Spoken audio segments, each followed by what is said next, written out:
Well, hello everybody. Again, welcome back to another edition of On Tap Bets. Feels like we just talked, Jack, because we did. We're back. Finalized bets today for the Sanderson Farms Championship. Second event of the PGA Tour. I'm looking forward to this. First time for me this new season betting on golf again.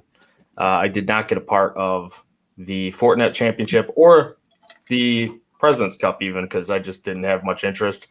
But Jack, before we get started here with our final picks, and I know you didn't even have a bet placed yesterday. You were just kind of like, walking yourself through this stuff and trying to come up with reasons why and figuring out where you wanted to put your money. But how are you doing today, my friend?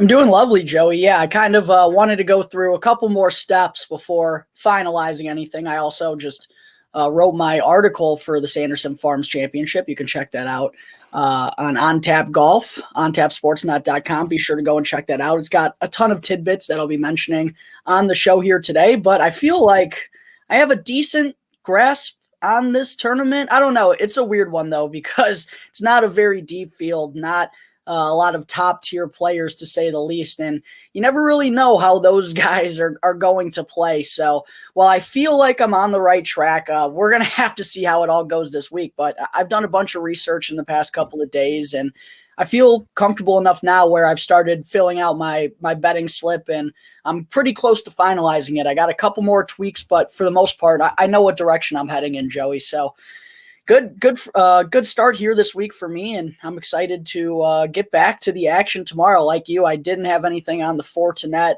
The only thing I had on the Ryder Cup, or the President's Cup, was Corey Connors to come out with the most points of the international side, and I wish I hadn't have bet that because Corey Connors played horrendous. So hopefully I'll get some of that money back with a winner this week, Joey. Yeah, I mean, I think you will too, because this is the week where maybe we went a little bit too deep into some of this research because of the way that this type of tournament can get so weird. But I mean, whenever you're putting in the extra effort and the extra research, I feel like the results show by the end of the season. So if it's not this week that we do hit an outright or two, I think it's on the way. And what's a better way than to start hot, right? Like we said that yesterday, starting hot, finish hot. You finished hot. Got your boy Willie Z, obviously, with that one winner, which was huge for you. And then you hit another one with, I think it was Rory, right? So, yeah, I'm looking forward to this week. Like you said it, defending champ here, obviously, Sam Burns for this tournament. We talked about that yesterday as well. Sebastian Munoz withdrew, and we only have two of the guys from the President's Cup with him and Seabass now in the field with Sam Burns and Seabass. But tell me a little bit about this Country Club of Jackson in Mississippi that they're going to be playing at. We kind of talked about, obviously you broke it down yesterday, but kind of like a quick little recap or summary of this that you talked about yesterday. Yeah, for sure. So for those who may have missed the show yesterday or haven't checked out my article yet, Country Club of Jackson is the host of the Sanderson Farms Championship. It's been the host since 2014. Stretches over 7,400 yards, which seems like it's pretty lengthy, but honestly, a lot of that yardage comes from the par fives and the par threes. There are three of the four par fives will play 580 yards or longer. One of them is actually 615. I believe it's hole number 5. And then two of the par threes stretch over 210 yards as well. So that takes up a lot of the yardage that's listed here for the Sanderson Farms Championship, because when you go and look at the 10 par fours, 7 of them play under 450 yards. So there is a lot of scoring opportunities on those holes, and I think it's really key that players who want to contend or want to have a chance to win take advantage of those par fours. And that was actually one of my key statistics that I had for this week. I'll kind of get into those real quick. I think this is kind of the important stuff that the listeners would want to know is, how am I shaping up what type of player I want to bet on this week? The key stats that I'm honing in on are strokes gained off the tee. I think putting yourself in a good spot off the tee box, whether that's, the bomb and gouge method or just hit fairways and try to hit greens in regulation. Either way, you need to be good off of the tee box to give yourself those opportunities. Greens in regulation, I think, is another really important one. You could kind of go strokes gained approach if you wanted to, but for the players who don't hit the ball as far off the tee. I kind of want to see the greens and regulation percentage with those guys in particular. And then I have the par 4 scoring from 400 to 450 yards, which types of players perform well on those types of par 4s. And then the strokes gained par 5s too, I think is going to be important because for most of the field, 3 of those par 4s, they'll be able to reach it in 2. If you can make birdie or better consistently, those are really going to be holes that give you those easy birdies and keep you moving forward and keep scoring over and over again. And the last one would be strokes gained putting on lightning or fast Bermuda greens. That's what we're going to see here at the Country Club of Jackson. They run pretty fast. So guys who tend to putt well on fast or lightning Bermuda greens kind of are iffy. If it's hard to kind of differentiate the difference between lightning and fast greens, but you can kind of throw those two together and just see who putts the best on those types of surfaces. So Joey, those are kind of the key stats that I'm going with this week. And those are the types of players that I think are going to have a chance and have the skill set to do the best here at this tournament. So that's kind of how I'm going to be breaking it all down when I go through this betting board. That's kind of how I want to see who's got the best chance, who fits this mold well. And that's kind of how I'm going to go about this card this week. I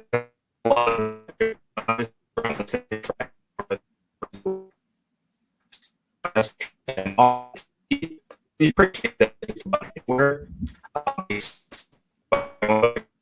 talk about it,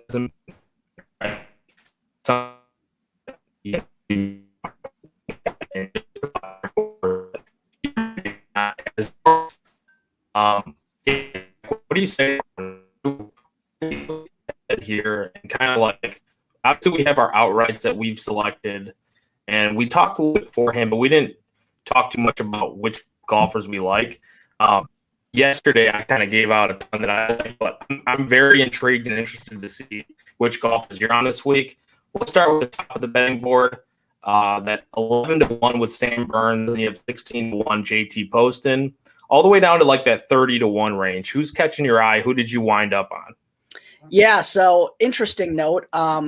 Sam, not only is Sam Burns the one who could be on a little bit of a hangover this week, JT Poston, I saw a post on Twitter that said he had his bachelor's party last weekend. So JT Poston, he might be feeling it this week too with Sam Burns. And rumor has it was a pretty good time for the postman. So not sure if we want to go on either of those two guys with the lower numbers here.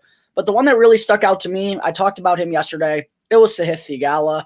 And again, I'm taking the angle this week of young talent, guys who have been on the precipice in this weaker field. I feel like if those guys play to their ceilings, they really have a good shot to win. And we've seen flashes from Sahith in the past. He was so close here last year. He had at least a share of the lead in every round heading into Sunday and then kind of stumbled his way to a T8 finish. He's been so close so many times. This really just feels like a good opportunity for him to get that first win. So out of any of these guys at the top, I'm banking on Sahith Theegala, and I already have that wager placed, Joey. Yeah, I'm on the same page with Theegala. Mentioned that yesterday. Obviously, he opened the season pretty well, at Fortinet, finishing 6th, which was his third top 15 in his last 4 events.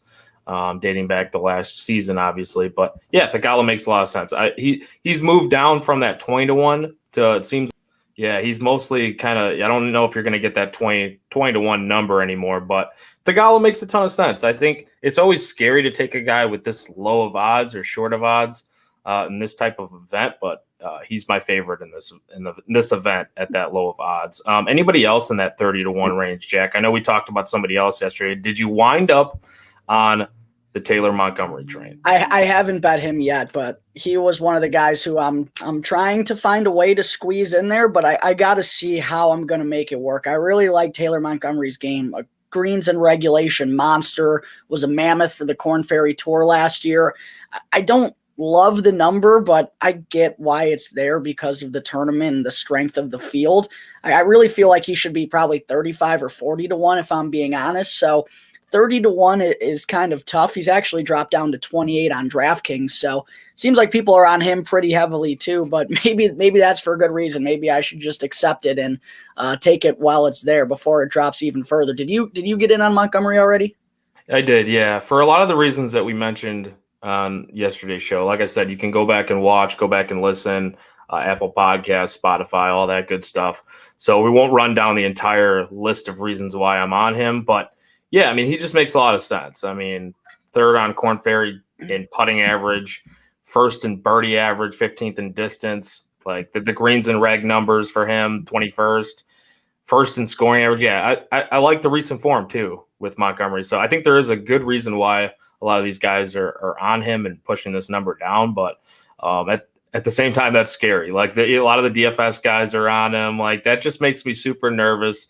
You want to fade where all the money is going most of the time, or where the public is going. And if the public's on him, that's definitely scary for me. Yeah, I don't know. We'll see if I get there. I do want to bet him, but there's a lot of guys in this next range, Joey, that I've already bet as well. And this is really the frame that caught my eye the most. Are you in agreement there? Yeah, absolutely. I think I know where we're about to. I think we're about to align here with one of these guys. Got the shrimps, the shrimps on the grill. Yeah, that 35 to 45, 50 range, or even 65 range. We can kind of go ahead and lump these guys together. We'll stop at the 50-1 range, but for right now. But the 40-1 range, Emiliano Grillo. Talk to me. What do you think? Yeah, he just fits so well for the statistics I'm looking at this week, especially just the last 3 or 4 months. He's all of a sudden a new man, a new Emiliano Grillo. Like, he's always been really good off of the tee and gaining strokes in that department. And the putter is just I can't stop thinking about how much his putter has flipped, because if you go and look at the data on Emiliano Grillo over the last 3 or 4 years, I mean, he's known to be an atrocious putter and losing strokes week in and week out. But dating back to the John Deere Classic last year, that's really where things kind of turned around for him, because in his first 23 events of the season last year, he only cracked the top 20 one time, and it was a T19. Like, it was a brutal start to the year for Emiliano Grillo. He flipped it at the John Deere, goes on and picks up 2 T2 finishes in 3 events. And ever since then, Joey, he hasn't lost strokes putting. 6 consecutive events where Emiliano Grillo has gained strokes putting. He hasn't done that since 2018. It's been 4 years since Emiliano Grillo has accomplished that feat. So I'm kind of thinking he's just in the right form heading into a field like this. And we mentioned this yesterday. These are the types of fields we want to bet him in. He did well at the John Deere Classic, did well at the 3M Open. Those are scrub fields. This feels like a place where Emiliano Grillo actually has a chance. He fits the model of what I'm trying to build this week extremely well, maybe better than anyone. So I'm all in on Emiliano Grillo, as well as a couple other guys from this range too. Yeah, clean the fish, throw them on the grill. We are absolutely in agreement on Emiliano Grillo. Yeah, he's played here. I think I misspoke yesterday when I said, because he's played here at the Country Club of Jackson each of the last 3 years and has finished inside the top 40 each time. Yesterday, I think I said inside the top 10, but that was just a little mishap on my part. Didn't mean to say that, but inside the top 40 still, I like it. We'll get to the top 40 bets later on, but that might be a spot I look as well. Davis Riley was another guy that I'm on. The hometown hero stories I like. I don't know. I think the good ball striking, I think he's in for a bounce back here. It wasn't as great at the Fortinet, but talk to me about Riley. Did you end up on him? Yeah, he's really good off of the tee. A young talent who he's been close a couple of times too. It's kind of weird. He hasn't performed well at this event. Being a Mississippi native, you would have thought he'd probably know this area and the type of golf maybe a little bit better. He struggled here, but again, I'm backing the young talent. I feel like he's got the game to win on the tour. And some of the stats he meshes really well with too. Strokes gained off the tee, really good. Greens and regulation, really good. And while the putter is kind of hit or miss, and when it's a miss, it's a bad miss. When it's a hit, it's a really big spike week. And those are kind of the weeks you want to capitalize on, because when he does putt like that, he actually gives himself a chance to win. So I really like Davis Riley this week. I've already bet him. I caught him at 40-1. He's been pushed down already too. So glad I caught it when I did. But yeah, I'm all in on the young talent train this week. Sahith Theegala, Davis Riley, probably Taylor Montgomery. Give me all of that this week. I'm just taking the talent at the end of the day. Yeah, I think where Riley, he's struggled here. It's obviously surprising. I just wonder if that's like nerves being in his hometown. But you would think that over time, if you've golfed here enough, I mean, he did have a T39 here in 2019, right? So, made 20 of 29 cuts with 6 top 10s. This will be his 4th straight time here, cut in each of the last 2, obviously. You mentioned he hasn't had the great track record here. But, yeah, I just think it makes a lot of sense to bet on the talent that is Davis Riley, and he has a lot of it, especially if you look at the rest of this field like we've talked about. So, and he can score. One thing I forgot to mention, he can score in bunches. Like when he's hot, he can roll in the birdies. He was top 30 in both scoring average and birdie average on the PGA Tour as a rookie last season. So when he gets going and when you catch him on the right weeks, the upside is possible with this kid. Yeah, I'm hoping we catch him on the right week here. But yeah, I like that you mentioned that. The putter can go cold sometimes, and obviously he lost a lot of strokes last week, but it's so hit or miss with a lot of these guys' putters. He's not the only one, but he's a guy that, like you said, when he's hot, he's hot. So hopefully we get that good Davis Riley this week. Anybody else here between 45-1 and we'll call it 65-1 that you ended up on? Yeah, I already placed a wager on Trey Mullinax, kind of a different type of player than I've gone with so far. Very long off the tee. The rest of the game is, kind of hit or miss, but I like what he's been able to do recently. Ended last season with some really good form. And we've seen upside from him in a weaker field tournament. I believe he won. I'm going to have to pull it up on my phone right now, but he won a tournament late in last season when it was a scrub event. So I believe in the upside with Trey Mullinax at that number, and I think that he's capable of getting the job done when it's a weaker field like this. But a couple other guys that have my interest in this range as well, I haven't placed wagers on them, but my boy Keegan Bradley, he might be the one that has to get cut out if I want to get Taylor Montgomery in there, which that's a really tough choice for me. And then the other one was Harris English, 50-1, finally showed some signs of life at the Fortinet Championship. I don't know if he's back from the injury yet, and really he just has looked like a shell of himself ever since that happened. But if he plays to the best of his capabilities, I mean, there's no doubt that Harris English is the second best player in this field behind Sam Burns. So I haven't placed that wager yet. I'm kind of wishy-washy on that one too. I just think 50-1, that's worth a gamble on Harris English, even if it's just a small wager. I just think that's too big of a number. Yeah, Harris English is interesting to me too. I did not wind up there. I just couldn't do it. I just don't trust him yet right now. But like you said, look better. And maybe he is healthy now. I don't know. That's just one thing I just was like, show me more. Just show me a little bit more. And to your point, you're betting him on the price. And, you're not going to get this type of price with this shitty of a field on most weeks if he is on his game and there was no injury, right? So that's all baked into this.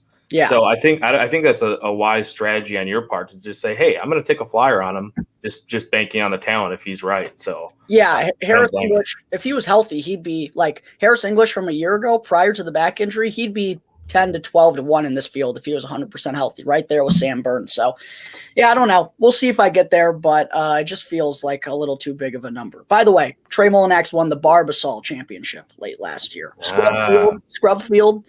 He's shown he can do it. We're going to see. Saving some points here. Absolutely. But do you have anyone of interest in this range either? Yeah, I got 65-1. I grabbed Dean Burmester, the Mista guy. Actually, I think he's 50-1 on most books or around that range, but I still don't mind it there. I think he's shown that he's capable of competing on some bigger tournaments than this one. The Scottish Open, the Open Championship. I mentioned that yesterday, T10, T11 respectively. And we talked about the greens and reg numbers, the distance. You like his distance as well. Your models show that you were talking about. So that all lends itself to he can be good, especially in this field. And he can be better than a lot of these guys if the putter's going. So I really like Dean Burmester this week. Feel the berm. The Mista guy. Let's go. Absolutely. I forgot one guy who I had at 65-1 was Brendan Steele, someone who absolutely popped in the model as well. Been really good off of the tee. Not only all of last season, he was 6th on the PGA Tour in strokes gained off the tee, but in the past 24 rounds, he's been right there at the top. Greens and regulation numbers are good. Strokes gained approach numbers are amazing the last 24 rounds. Tee to green, Brendan Steele has been as good as anyone recently. Now, can he make enough putts? Yeah, I don't know. That's Brendan Steele's Achilles heel. You never know if he can make enough putts. But 65-1, I feel like that's too good of a number to pass up given how good his tee to green game has been. And while putting has been important throughout the past 4 or 5 years of this tournament, when you play so well tee to green, you don't have to putt lights out here. If you're that good tee to green, we saw it with Sam Burns last year. He outgained everyone by 6 strokes tee to green, and he lost strokes putting and ended up still winning this event. So I don't know if Brendan Steele can put on an iron display like Sam Burns did last year, but if he can make a couple putts and not be horrendous on the greens and just, lose half a stroke or gain half a stroke, his iron play and off the tee game has been so good recently that I feel like it could carry him here. So I already did place a small wager on Brendan Steele. I'm not going to be losing the big bucks on him, not losing a ton of money on a guy who literally can't putt, but I just thought his tee to green game was too good to pass up, Joey. I like what you did there. Steele, the iron game. Yeah, I like what you did. I see what you did there. Just a slight throw in there, see who will get it. Yeah, I like that. Yeah, I agree for the most part. I didn't get to Steele this week, but he's just so untrustworthy to me that I'm like, I don't mind it at all. He's somebody I was definitely looking at. I just didn't get there.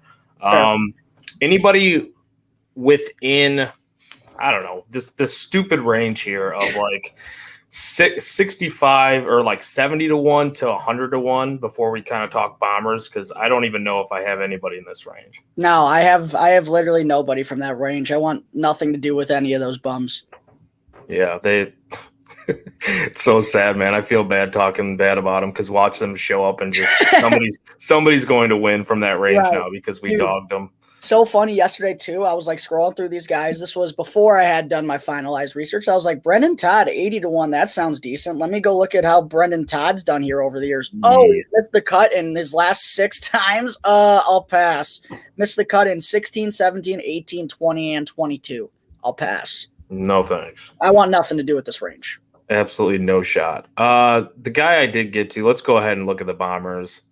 There's 2 of them, actually. One of them you mentioned very briefly on yesterday's show, but then I looked and I'm like, you know what? Jack has a point. Let's go ahead and throw him in there. And I don't know if you ended up betting on him or not, but I'll go ahead and start with him. 130-1, I grabbed him at Hayden Buckley. Second in par 5 scoring a couple weeks ago at Fortinet. He was 13th last season in strokes gained off the tee. He was first at Fortinet in strokes gained off the tee. Everything else was what really killed him, including the putter, which led him to missing the cut, obviously. But last year, he was T4 at Sanderson after missing the cut at last year's Fortinet as well. So maybe him and the Fortinet just don't get along. That's what I'm thinking. He has not won on tour yet, but these are some long odds that I'm willing to kind of chase here. What do you think, Jack? Yeah, basically everything that you just said. 130-1 for a guy who came T4 here last year, best finish of his rookie season. Yeah, I'm going to run that back. And yeah, I'm definitely worried about what Hayden Buckley is going to do on the green, but 130-1 again, like you're just hoping you're going to catch him on one of his good putting weeks. And we know what he can do tee to green, and especially off the tee box, a phenomenal driver of the golf ball. That's what he is known for. He did it really well last year at the Country Club of Jackson. He gained 5.8 strokes off of the tee box. So I trust his tee to green game enough to take a flyer on 130-1 for a guy who literally placed top 5 here last season. So it's not out of the realm of possibility. And look, even though Sam Burns and Sergio have won the last 2 years, this is a track that's been really good to PGA Tour rookies, up-and-comers, guys who are going for that first-time win. That was kind of the narrative around this course until Sergio won 2 years ago. So I could certainly see it getting back to that with the type of field that we have here. And yeah, Hayden Buckley at 130-1. I think it makes too much sense not to bet at that point, Joey. Yeah, 100%, man. Like you threw his name out there yesterday, and I went back. I'm like, you know what? Another guy here I talked about yesterday. First of all, Jack, how did the Chicago Blackhawks do yesterday? They lost to the St. Louis Blues 4-1. So, but that was to be expected probably. So they actually played really well. It was a very strong game at 5-on-5. The Blackhawks were actually the better team, but they gave up 3 power play goals, and you can't really expect to win when you do that. So lots of positives to take from it. They actually are back in action tonight up in Detroit. Nice to get back on the hockey scene too, but I'm ready to dual wheel them both. Just have golf and hockey going back and forth. Hopefully we'll be winning money while doing it. I need your advice with some hockey bets. I've been decent in the past, but last year I was brutally awful, and so I'm going to need you this year. I'll do everything I can. Big time. I'm going to need you. Yeah, and I only mention that because, well, it's awful. Actually, it sucks to hear that the PK unit wasn't up to par, so to speak, yesterday for the Blackhawks. But I only mention that because Henrik Norlander was somebody I bet on, and apparently he likes the Detroit Red Wings, which we cannot stand. So, yeah, I don't know. I talked about it yesterday. He's recently playing pretty good on the Korn Ferry Tour finals. I think it makes a lot of sense for him. He's got good history here at this course. Back-to-back T4s. Missed the cut in 2019, but, T39, a top 40 finish in 2015. So he's been around a while. He's not like he's sneaking up on anybody, but you kind of mentioned, the upside with him, and he's got a pretty accurate driver. So I think that'll keep him in it this week.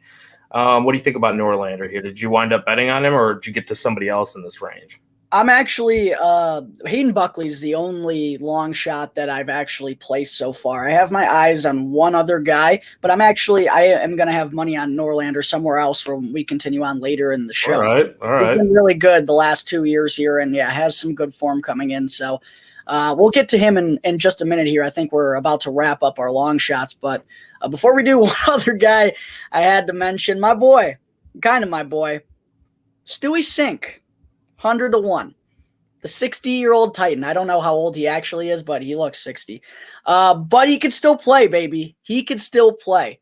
If you're talking about greens in regulation, fairways hit, and a good putter, that's Stewie Sink. And on a place where, yeah, maybe driving distance can help. It's only going to matter if you're hitting your irons or your wedges good. And we know Stewie Sink, he can get it if he's not having a terrible driving week. He can get it out there enough, and he hits a lot of greens in regulation where, he can give himself a chance. And we saw him win a scrub field like this.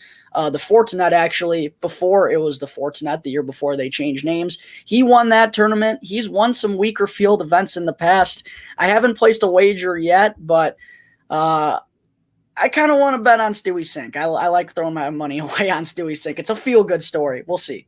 I thought you were joking in the pre-show. No. Talked about Stewie Sink. Hey, I've done crazier things. Yeah, it's a feel-good story. I kind of agree with you here, actually. The reasons why, because you made them. You made all the right points for Stewie Sink. So I didn't know you were actually going to bet on him, but I think that's not a bad strategy here. As crazy as this board is, I don't think it's crazy at all. These are the types of fields where he can win. I don't have a wager in yet. Like I said, I might have to leave him out if I want to get Montgomery in there, or if I want to sneak Harris English in there. I'm not sure. Those are kind of the 3 guys I'm left stuck with, but we'll see. We'll see. So you're not going 250-1 on Ryan Armour, is what you're saying?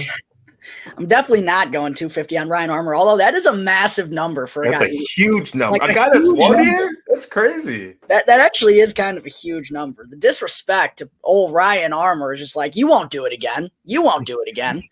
Show us. I'm not going to bet on it, but if he does it again, I'll be pissed. I'll be pissed too. Scott Piercy in that range too. No thanks. 200 to 1. I didn't even know Joel Damon was here. He's 200 to 1. There's some wild odds, man. I'm telling you, I keep looking down and I'm like, what's going on here with some of these other guys compared to, the no names? Like Cole Hammer is 200 to 1. I didn't even know Cole Schwab. Hammer? Yeah, I know. I didn't even know Schwab Ranks was here. He's so low. Schwab Ranks, good find there. Yeah, we haven't talked about Mr. Schwab Ranks in a while. Matthias Schwab. Joel Damon 200 to 1. Like, I don't know if he can win, but it's not wild. It's not. No. It's not out of the realm of possibility. Martin Trainer's down there. No thanks. So, yeah. Martin Trainer, 400 to 1. Yeah.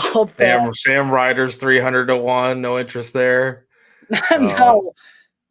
I don't know, man. Some of these guys, Alejandro Tosti. I don't know who that is either. I don't even know if I'm saying his name right. So, with that said, Jack, it sounds like we're pretty much done with the outright bets. Oh, this is terrible. It's bad. Let's go ahead and look at top 10s, 20s, 40s, anything there. What do you see? What do you like? Yeah, Brendan Steele plus 275 top 20 was something that caught my eye. I haven't bet it yet. The one that I did want to bet, where did it go? I'm losing it out. I lost there it is. Henrik Norlander, 450 to 1 top 20. I think that's probably going to be top 20 I go with, but 4.5 to 1. Like, for a guy who's finished T4 here the last 2 years in a scrub field who's actually been showing some life, like, those are pretty good odds. I like it. I mean, I bet him for a top 40 plus 175 is where I grabbed him at. I put a half a unit on it. So top 20, you can talk me into that. I don't mind that at all. I mean, I might even tail that. You're just going with the Norlander clean sweep, the win, top 20, top 40. You probably have a matchup on him too. I don't have a matchup, but I got something else. I do. I got it's Norlander week. It's Norlander week. We got to start with the positive Detroit Red Wings things. So then as we go into the hockey season, it's all negative Detroit Red Wings things. So that's why maybe I'm backing Norlander here. But yeah, another top 40. Or I don't want to start with all the top 40s though that I have. Do you have any other like? I don't have any top 20s right now. I have a top 30, but Norlander was the only top 20 that I was really thinking about. Who you got at top 40?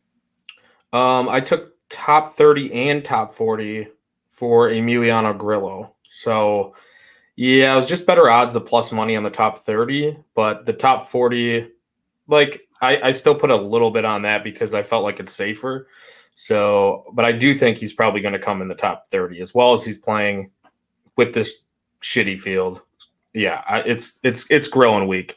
Hayden Buckley, we talked about him, plus 220. Wow, that's a steal. I'm looking at a plus 160 right here. Yeah, I grabbed him at plus 220. It's still available on a book right now. I think it's PointsBet for free. No free sponsors, but no free promos here. But yeah, Hayden Buckley plus 220. I grabbed that. I put a half unit on that too. I think he can definitely come inside the top 40, and that's just too juicy of a number there. If I think he's got the potential to win it, why not throw it on there on the top 40? Joseph Bramlett, top 40. Plus 130, I grabbed him at our sponsors, Bet Rivers. We will shout them out. Promo code ONTAP, up to $250 deposit match if you go to betrivers.com. That's promo code ONTAP at betrivers.com, up to a $250 deposit match. What are you waiting for? It's free money. Go get it. Joseph Bramlett, top 40 plus 130. Put a half unit on that.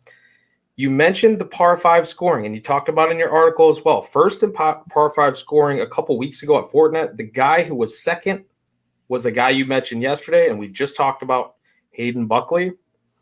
Bramlett was also 12th in strokes gained off the tee. But last season, Bramlett was 22nd overall in greens and regulation and 7th in driving distance. So this dude, I mean, crazier things. I think he can finish within the top 40 here. I don't see him winning it. I really don't. No. But a top 40 finish is not out of question. And I've got a couple other guys I'm interested in. Any other top 40s you got to, Jack? Yeah, the one that I already have so far is Trey Mullinax. I got him at minus 110 to get a top 40. I have an outright on him too, so that's kind of like if he doesn't win, that's kind of my little hedger for that. Mm-hmm. I think he's got the game to be inside the top 40 in this field. If that driver's working well, he should be easy cooking. The other one that I was looking at was, let me scroll down here and find it again so I get the correct odds. No, I already talked about Hayden Buckley. I was looking at that, but you convinced me to go and find that other number. So plus 220 is probably where I'm going to jump. That's a big difference, So what did you say you found it at? What was it at 160, 160 at DraftKings. Yeah, that's a big number difference. And I think it was even I think I even saw it lower than that on a certain book. So plus 220 is it was just too much to pass up for me. Yeah, for sure. But those are the only top 40s I have as of right now. I do have a couple internationals that are catching my eye, though. So you want to round out your top 40s, and then we can get into that stuff? Yeah, let's go. Let's do it. Seamus Power, top 40, half a unit, 17th last year in par 5 scoring. Didn't have a good finish to the year last year, but interesting track record here at the Country Club of Jackson. Cut last year and in 2019, but T19, T18, T29 from 2016 to 2018. And another thing that the all-important greens and reg stat for this week, 27th in greens and reg last season. So I like Seamus Power for a top 40. Another guy that really caught my eye, did not bet this yet, but I'm really intrigued here, Thomas Dietrich. Considered him at the money, the plus money, if you can find that out there, which I think you still can. Finished top 35 or better in each of his 5 PGA Tour events last year, with a T34 at the Open and T12 at Fortinet. So I kind of like Dietrich here, coming in with some decent recent form, and he hasn't really had a slip up on the PGA Tour so far as last season goes. So kind of like Dietrich for a top 40, especially with those numbers there. Yeah, Dietrich is someone who's like flashed potential in the past and has had some good finishes, but we just like never really see him consistently enough. And that might be like a reason why I've never gotten on him. But I know he's put up some good results, and overseas too, over in Europe, he had a good stretch there as well. So I like what you're saying. Yeah, definitely. I didn't bet it yet, like I said, but I'm thinking about I'm probably going that route. Just because his floor seems so high right now. That's really the main thing for me. I don't know if he wins this tournament, but I think the floor is just that good. Jack, talk to me now. This is where you loved betting on this stuff. The nationality props. What do you have for nationality props? Yeah, I don't know why I do. I think I kind of just like picking on those groups where it's only got like 4 or 5 guys and taking my gamble there. Like cutting it down. I never take like the top American or something. Like that's kind of like outrageous to me because there's always going to be like 40 guys in that pool. But the entire field's there almost. Yeah, literally. It's like, why don't I just bet them outright? Like makes no sense. Yeah, I'm with you there. But the 2 that really stood out to me, the first one was Great Britain and Ireland with your boy Seamus Power. None of the guys in this group really have been doing all that much as of late. Like maybe Aaron Rye, the 2-gloved assassin, gives him a little run, but Russell Knox hasn't been playing. I mentioned Knox yesterday. I kind of looked at his track record here in recent form. Hasn't been all that good late in the season. I'm not scared of Marty Laird or Callum Tarrant or Ben Taylor. So Seamus Power at plus 275 was one that stood out to me. And then the other one was Benny On, top Asian. He's performed well here in his one event that he had. I don't know why I can't talk all of a sudden. The one time he's played the Sanderson Farms Championship, he had a good result. Also, kind of like Emiliano Grillo, we start to see Benny Ann's putter come back a little bit. So plus 300 in this group, I'm kind of like, give me some of that. You looked good a couple weeks ago. You did. I was considering that as the top Asian. I really was. I might even tail you on that because it was something I wanted to ask you about.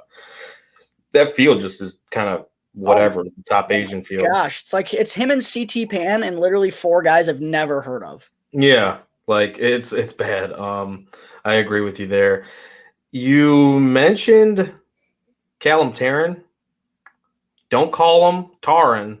It's Callum Tarrant plus 250. I actually like him for a top English golfer. Really? Yeah, only 4 guys to beat in this spot. You mentioned the 2-glove assassin, Aaron Rye. I don't know if he's like Teddy Two Gloves now, Teddy Bridgewater, but he has to beat him. He has to beat Ben Taylor and Harry Hall. I'm not going to act like I know everything about all these guys, but I've seen Taryn projecting well on a few different sites and better than the other 3. So let me have some of that fun here at plus 250. I kind of like it. Another one, we talked about the clean sweep, top Swedish player, Henrik Norlander, plus 120. He only has to beat Vincent Norman and David Lingmerth. I don't know much about either of those guys, to be 100% honest with you. So give me the guy I feel okay about this week, and Norlander at plus money. Henrik Norlander is going to miss the cut, and you're just going to be fucked. Dude, I'm going to have a shitty fucking weekend. Henrik Norlander is going to miss the cut, and you're going to be down bad. I better hit all of my college football bets and all of my NFL bets if he misses the cut. Let's just put it that way. I'm not putting anything crazy on him, but the half unit plays they still add up. If you lose those half units, I better hit an outright this week. So yeah, I got him as the top Swede. Top South American. Give me the Grill Master, Emiliano Grillo, plus 110. Needs to beat Augusto Nunez, Goya, Nico Echeverria, and Alejandro Tosti. I didn't even see the South Americans listed, or else I probably would have gotten to that. I always look at the nationalities on DraftKings for some reason. Gotta check it out. Yeah, it's on a different book. I don't think DraftKings has that one. I'm not sure. I think I want to say it was FanDuel. I don't know. I think I found it over there. But yeah, you can find that the Grill Master for top South American. I think we already said it. We're grilling this week. Give me Grill plus money plus shrimpies. We're doing that for the nationality prop. Those are the guys I got to. I like your Sheamus power angle as well. That's, I don't know, something I'm going to consider here. But those are the guys that I wound up betting on so far. You have any more, Jack, here for the nationalities? That's all I got, buddy. That's all I got. Not trying to blow the wad too much on the old Sanderson Farms. I know. I said I wasn't going to do this too. I said you said it yesterday. We're not blowing the entire bankroll on 1 week, and I'm not really doing that necessarily. But I wound up betting a lot more than I really wanted to here. So I don't know. Talk myself into some things. Head-to-head matchups, Jack. You got anything there? You're the head-to-head guy here on Tap Golf, Joey. What do you got? Man, you know what? It's not even like I feel super great about this. I don't have like a ton. I have one matchup that I bet on. It's Sahith Theegala over Sam Burns plus 138. Plus money. That's ballsy. It's ballsy, but I feel like, and this, I think it bit me in the ass before when I bet on, I think it was either Scotty Scheffler or Rory McIlroy or somebody to beat the other one. And I'm like, they were so close together. And why did you do that? And it kind of bit me in the ass. I forget which one I even bet on, but this was last season. This is kind of a similar situation, but we're fading Sam Burns this week. So if we don't think he's going to win and we think Theegala is going to have a good week, why not just go ahead and bet that head-to-head? That's kind of where I'm at, especially with plus money, and Sam Burns is like minus 160 or minus 170 against him. I don't even know what the odds are now. That's just crazy to me. These guys are way closer than that, at least this week. I don't know about every week, but this week in particular, I think they're much closer than that, and there's some value on Theegala. I like the logic. I mean, you made it make sense to me. It's gutsy. We don't know what Sam Burns is going to show up, but I do like the idea of fading him, and we're basically already doing that in the betting market anyway, so I like it. True, yeah, we're already doing it, so why not? That's kind of the way I looked at it. Jack, before I get your final thoughts on this tournament, give me a one and done. We didn't talk about this beforehand, but who would be your one and done here? You want to start keeping a list? You want to do one and dones every week? We can't use the same player, and we'll just rack up finishing points. Whoever has the lowest amount of points at the end of the year wins. I absolutely think we should do that. Yeah, we didn't do that last year, but we're starting more at the beginning of the season this year. So I like this. I like this. We'll just rule out the Fortinet. Who cares? No one even watched it anyway. Yeah. Week 1 of NFL, didn't stand a chance. My one and done this week. Whew, that's a good question. There's a couple guys that I want to choose. I'm going to go with – who do I want to go with out of this list? Fuck it, dude. I'm going Emiliano Grillo. Oh, God damn you. I'm pissed because I was going to pick him. You should have won first. Oh, that's terrible. No, I had to give you the open mic there because we didn't talk about it beforehand. So I need to give you the shot at doing this first because I just thought of this idea. So, and I like that we're going to be tracking this, and that was a great idea on your part.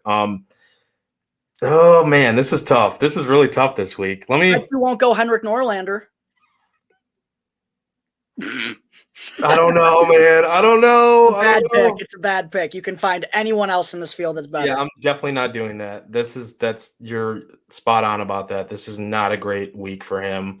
I mean, it's a good week, I think. You're invested in him already. You could take other guys as your one and done who are higher up here. You don't got to go down to 130-1 on Norlander. Give me a little bit of a spicy one though. At the same time, Dean Burmester. Oh, okay, the Mista guy. Yeah, the Mista guy. We're rolling with him this week. I think he might shock some people. You never know. I got it written down on a sticky note. The year-long one and done. See how it goes. I'm excited. I am too. You know what? And Thigala, I don't know. I didn't want to do him because I feel like there might be another spot where I want Thigala. So Burmester, maybe I end up wanting to use him another week as well, but this is kind of one of those weeks where I could see him pulling it out. So I'm going to go ahead and roll with him. What's your favorite bet for this tournament? My favorite bet, I would say, is Sahith Thigala. I don't know why. I just feel like Sahith is so overdue for this first win. He was close here, close at the Waste Management. I believe he was close at the Travelers, I think it was. It was either the Travelers or the Charles Schwab, one of the two. He's been right there, and I've been a believer of his talent for a couple of years now, and I just think it's a matter of time before this guy becomes a regular winner on the PGA Tour. He does a lot of things right, and I caught the 20-1 before it dipped a little bit lower. I like Sahith more than anyone in this field, so I think my favorite bet would probably have to be Thigala. Yeah, don't mind it at all.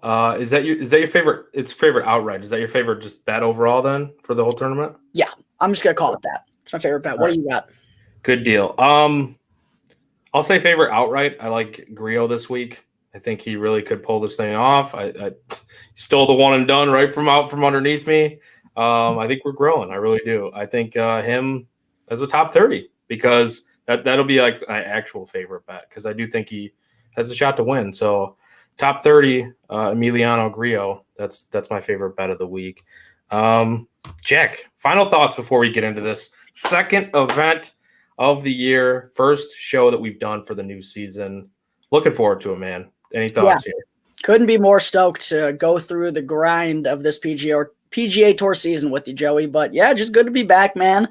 I've never really watched this event too in depth because it's football season. This is usually when hockey's right around. This is always when the Sanderson Farms Championship is held. So I really haven't gotten too good of a look at like this course or like how I feel like I know how it plays out, but I don't really know like how it looks on the TV and like kind of the surroundings and everything. And it's the lone tournament of the year that comes all the way down in Mississippi. So yeah, I'm excited to tune in this weekend, man. And hopefully we can win some money along with it.